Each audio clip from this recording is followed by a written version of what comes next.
guys, sa paglilibot namin guys, nakakita kami nitong gamot na to guys. Pero hindi ko alam kung anong pangalan guys. Kasi matagal na to namin hinanap guys.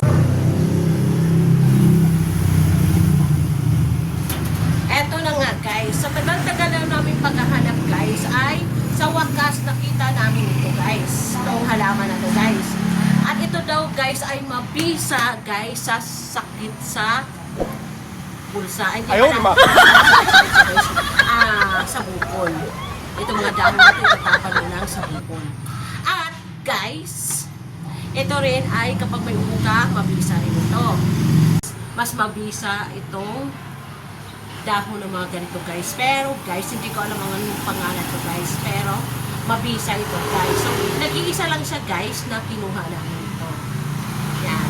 Itong damo na ito. Kaya mamaya tatapan na namin ito sa bukol guys. Yan guys.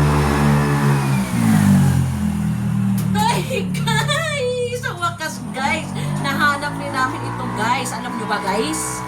Matagal na kami naglilibot guys, pero hindi namin ito mahanap-hanap. Yan, wala kaming makita talaga guys. At nag-iisa lang to guys. Yan, ang nakuha namin. At alam nyo ba guys kung ano to guys? Ako hindi ko alam guys. Pero guys, mabisa ito guys sa mga bukol. At lalo na kapag ikaw ay inubo guys, mabisa ito. Yan. At, yan, tignan nyo naman guys mas mabisa pa sa gamot na ganito guys. Yan, mas mabisa pa siya kasi ito walang side effect guys. Yan. Kaya kung mayroon kayo dyan guys, anong pangalan nito guys? Yan. So anong pangalan nito? Ako ay hindi ko Ayaw alam. naman. Pero nag-isa lang talaga itong nakita namin. Ang dami na naming linggo na hinanap. Naghanap kami ng ganito guys. Para sa bukol. Mabisa ito guys sa bukol. Itong mga dahon-dahon na to. Yan, tatapan mo lang yan para yung iyong bukol ay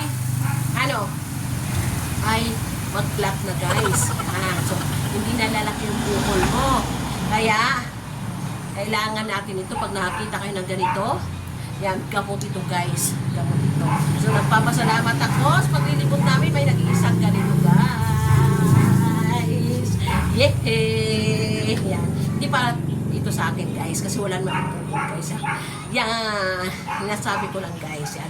Guys uminom tayo ng mga gamot guys. Para sa ating ubo.